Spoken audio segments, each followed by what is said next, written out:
Et salut! J'espère que vous allez tous très bien, que votre déconfinement s'est bien passé et que vous êtes heureux. Aujourd'hui, qu'est-ce qu'on fait? On va faire un entremets au chocolat caramel. Bon, j'avoue que ça va être un petit peu plus long que mes vidéos précédentes, parce que c'est assez compliqué à faire et il y a plein d'étapes. Du coup, prévoyez assez de temps pour le faire, genre une journée quoi. Non, un petit peu moins. Du coup, première étape et la plus importante, on se lave les mains. Une fois que c'est fait, on va faire un crémeux au chocolat, non, un crémeux au caramel, pardon, qui va nous servir d'insert à notre entremets. Vous pouvez le faire la veille, parce que il faut que ça reste 2 heures au congélateur, donc vous pouvez laisser toute une nuit si vous voulez. Pour ça, on va avoir besoin de 2 feuilles de gélatine, environ 4 grammes, qu'on va venir faire ramollir dans de l'eau froide. Ensuite, dans une casserole, on va venir mettre 25 grammes de glucose. Ce truc, c'est méga chaud à manipuler, quoi. Ok, à ça, on ajoute 180 grammes de sucre et 60 grammes d'eau. Et on va venir faire chauffer le tout pour obtenir un caramel.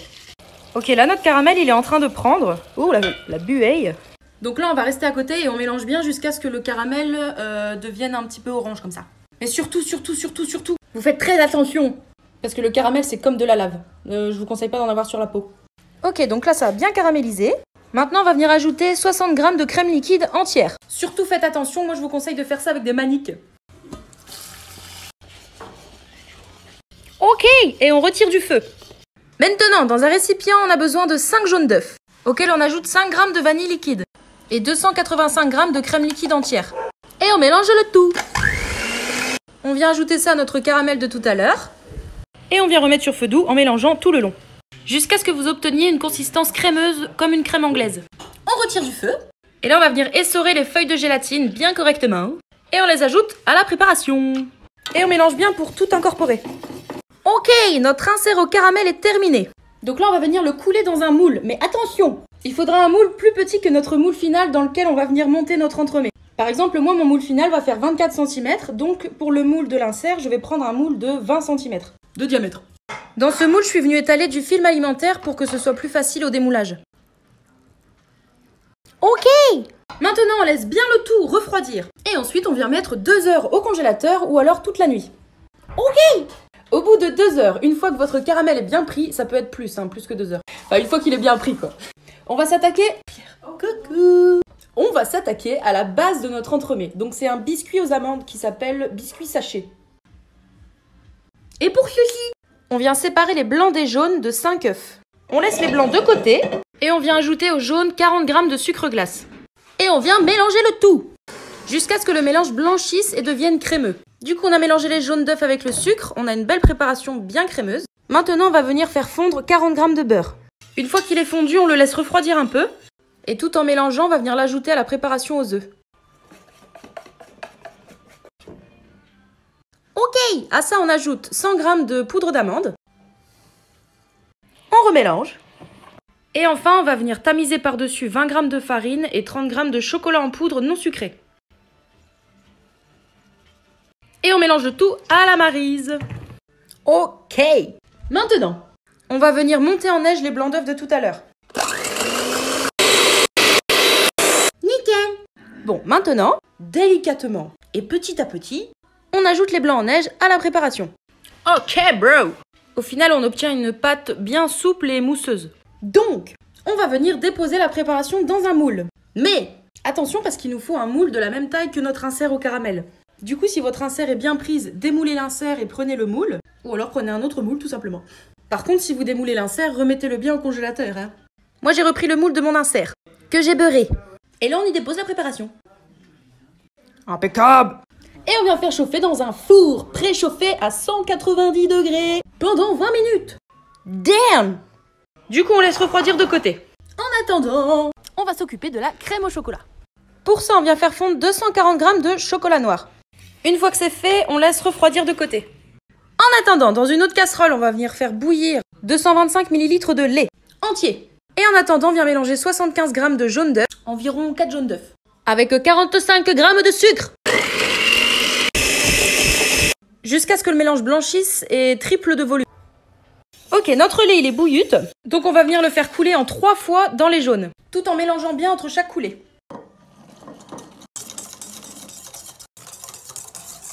Ensuite, on va venir reverser le tout dans la casserole. Et là, on remet sur feu doux en mélangeant constamment. Le but, c'est d'obtenir une sorte de crème anglaise comme ça. Donc là, on a une bonne consistance de crème anglaise. Et maintenant, qu'est-ce qu'on fait? On va venir faire couler la crème anglaise sur le chocolat fondu de tout à l'heure. Et on mélange le tout. Du coup, on obtient un genre de flan pas trop mal, qu'on va laisser de côté parce qu'il faut qu'il refroidisse complètement. En attendant, on fait la vaisselle. Ok, la crème a refroidi. Dernière étape, on va venir fouetter 330 g de crème liquide entière. Mais attention! Pour qu'elle prenne bien, il faut qu'elle soit très très froide déjà, et qu'elle soit entre 35 et 40% de matière grasse au moins. Ok, on fouette.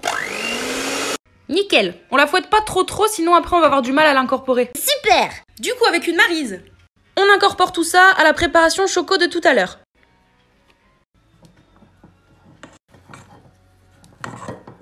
C'est pas beau ça! Du coup, la crème choco est prête. Bonjour! Et là, on passe directement au montage. Et pour ça, moi, je vais utiliser un moule en silicone. Parce que pour le démoulage, c'est beaucoup plus simple pour des entremets. Mais si vous n'en avez pas, ce n'est pas grave. Vous pouvez utiliser un moule normal, sauf que vous mettrez du film alimentaire sur tous les bords. Comme j'ai fait pour l'insert. Du coup, on a la crème, on a l'insert au caramel, et on a le biscuit au chocolat. Et en fait, ça va se passer comme ça. On va faire crème, insert, crème, biscuit. C'est parti. Et pour faire du travail un petit peu plus soigné, je vous conseille de mettre la crème dans une poche à douille avec une douille. Ok, on a la première couche de mousse. Maintenant, on va venir déposer l'insert au caramel. On redépose une couche de choco. Et enfin, on dépose le biscuit. Et on appuie bien sur les bords pour que toute la surface soit lisse. Du coup, on a fini de monter notre entremets. Et maintenant, on vient tout mettre au congélateur pendant au moins 4 heures. 4 heures. Limite, si vous pouvez le mettre toute la nuit, c'est encore mieux. Ok, les 4 heures ou plus sont passées.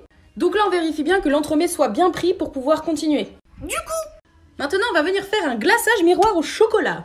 Pour la décoration.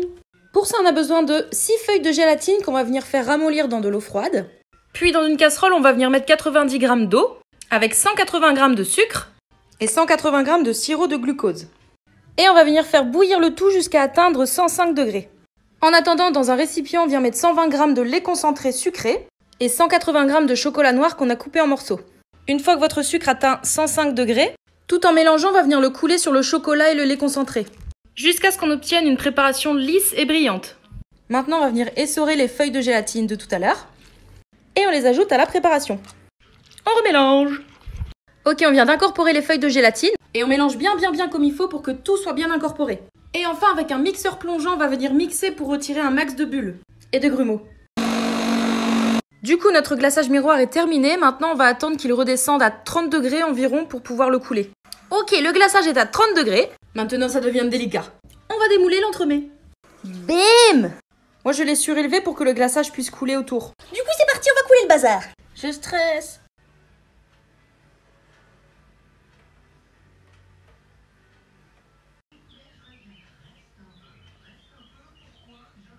Et pour ajouter un petit élément décoratif, je vais venir tapoter au-dessus pour faire des effets relief.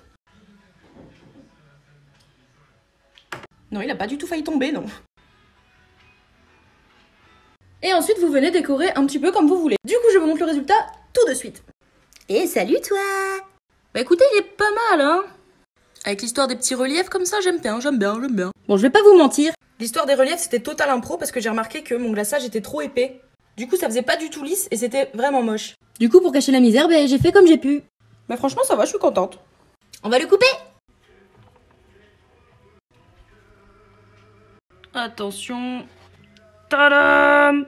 Voilà. Donc on voit bien les différentes couches, le biscuit, l'insert et la crème. Ça a l'air trop bon tout ça. Il est terrible. Du coup, j'espère que ça vous a plu.